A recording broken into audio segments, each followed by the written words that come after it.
What's up, everyone? Welcome back to the Idiot Investor Guide with your host, Guy Davidson.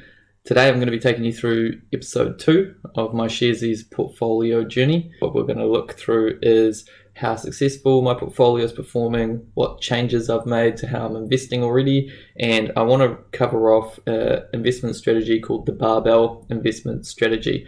My dad will be very happy about that, so shout out Pete Davidson. So let's get into it. So you can see that my overall portfolio value is now just over $3,500. 31% medium risk, 56% high risk, 13% wallet. I've sort of started leaving a little bit of my wallet, especially around this COVID time. It's not a lot, $100 or so, but just in case there is a really good opportunity that pops up, I can invest immediately into it. I'm up around 11% on what I've invested, a little bit higher than it was the last time I made one of these videos. It's fluctuated up and down, so I think I've been probably up 15, maybe more, with Air New Zealand fluctuating, but this is still a pretty good return, $350. Happy with that, and some of it was actually locked in. I'll go into that in a second. So you can see here's the graph over time again. You see there's a bit of up and down. You all would have noticed this if you've been investing. It's sort of flickering up and down as we go along. Probably around the 30th of April, where I was sort of seeing some of the best gains, and maybe the 20th. So it's really fluctuated, but the good news is we're in the green at the moment.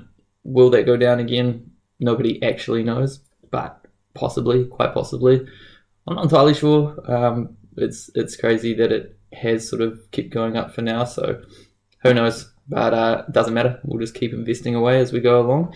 That's what you want to do. You don't want to just be chasing the highs and lows. You just want to be consistently investing along the way and just averaging out how much you've invested, because in the long term you'll always make a gain, so long as you don't have to pull it out at any time when it's inconvenient. I'm sorry, what? What'd you say? So the reality with investing is that it will go up and down, and you've got to be prepared for that. But if it does crash, your best bet is to invest more in and keep investing more in. Eventually, over time, it will go back up again, and that's where you're going to make more gains. And you really just need to be able to hold on to the market and stay invested until whenever the market is up.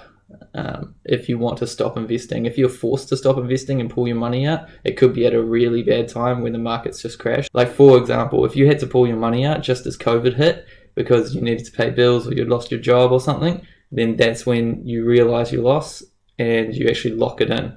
Until you've withdrawn your money out of the market, you haven't actually lost that money. It's just on paper it's fluctuating, but until you actually withdraw the money, you haven't actually lost anything.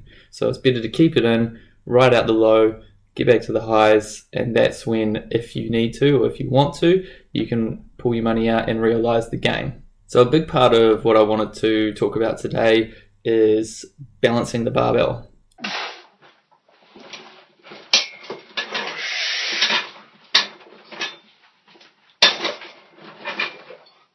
Dad! So the barbell methodology is basically there's low risk, low reward side of barbell or side of investing, and then you've got high risk, high reward on the other end. And then in the middle is a whole bunch of sort of medium reward or low reward, medium risk. So it's not, a lot of people will invest in there. There's so many options out there that you could get stuck investing in something pretty average or subpar. What you really want to do is have a bunch of safe investments. So that might be bonds or ETFs. Realistically, they're seen as a bit more risky, but I would count them down in that safe sort of area. And then you've got your individual stocks, high growth stocks, maybe if you're into Bitcoin, that sort of thing, over on the high risk side. Everyone's opinion is slightly different on this one, but I'm probably going to go sort of 50-50, so 50 in funds and something a bit more safer and less volatile, and then I'll have 50% in shares and individual stocks that I think could have a really good payoff. But I'm going to really try and avoid that middle ground of sort of average stocks that might have a little bit of reward but quite a bit of risk as well.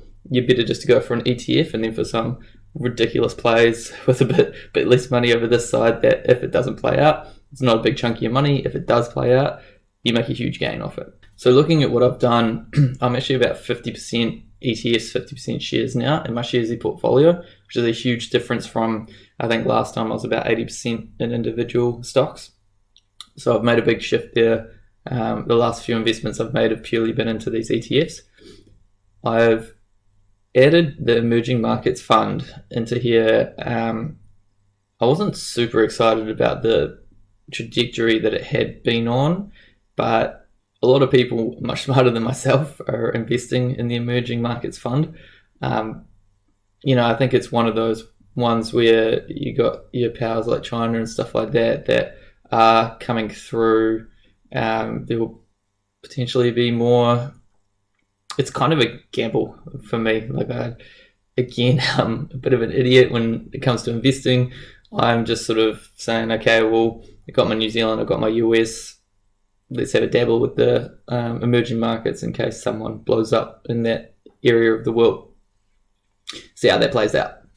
I haven't quite put as much into it yet. I've got a $100 waiting to go in if it drops below a certain level, because it was starting to go a little bit down again last week. So that may or may not come through, but I'll just keep investing the same amount. So as I'm putting money in, I'm investing about a quarter of it into each the US Large Growth Fund, the New Zealand Top 50 Fund, and the Property Fund and Emerging Markets Fund. As I said in my last video, the New Zealand Responsible Fund, I'm not going to keep investing more into there because it is a managed fund. It has higher fees. I'll just let that keep ticking away, even though it's performing really well. I'm just going to leave that as it is for now and just let it tick away. The US Large Growth Fund is doing the best out of all my funds right now. It'll be interesting to see what happens in America over the coming months. They seem to be dealing with COVID horribly, so I wouldn't be shocked if there was some big blowback on the economy, lagging from what some of the other economies have been facing. So interesting to see what happens there, but over the last couple of weeks it's really been rallying the US market, so who knows. NZ property's down a bit, but I'm not shocked at that. I mean, buying houses isn't a priority for a lot of people right now, so I would expect that to probably drop even further again. But then I think long term it'll be good to ride the property wave. It's usually a pretty good investment in New Zealand, so again, see how that plays out. Now onto my individual stocks. Still have a huge weighting in Air New Zealand. So when Jacinda was going to announce whether level 4 was going to extend or not, I was lying awake in bed the night before and thinking, I think that level 4 is going to extend a bit further. I don't think it'll stop as soon as it's supposed to. So I made a plan the next morning to try and sell a bunch of Air New Zealand shares at what I thought was going to be the sort of higher price. So I ended up selling it $1.40 something and $1.50 something. I sold sort of a third and a third of what I had in there, and then just waited for the announcement later that day. And sure enough, it did extend out, not as long as I thought it might, but it did extend a little bit. And in New Zealand stock did go down a bit, not as much as I would have hoped, but it did go down. So then I bought back in at $1.30 and $1.20. So this is really the concept of catching a falling knife, which I'll go into in another video. I'll put a link to it, my next hatch portfolio video. I'll deep dive into what that means to catch a falling knife. But essentially I was lucky. There wasn't a whole lot of analysis, and it was an educated guess or a logical guess, but I got lucky. I got really lucky. So I wouldn't suggest doing that for anyone else. It just panned out for me. Didn't make a huge amount of money because I don't have much money in there, but it was still percentage-wise pretty decent, and I did lock in those gains and then reinvest it at a lower price again. The other ones are all pretty much just ticking along. I did do the same with Sky City, and this is an example of where I lost out. I sold a bunch of my Sky City thinking that it would drop as well with the level 4 going on, and I'd reinvest. And you can see I still have a buy order on there because it just kept going up. So again, it would be nice to have more money in there. It's up almost 50% on when I invested. So you win some, you lose some. I'm glad to see that Seeka's doing really well. Good kiwi fruit investment there. Yeah, it's sort of gone actually pretty crazy if you look into it. Look at that. Good on them.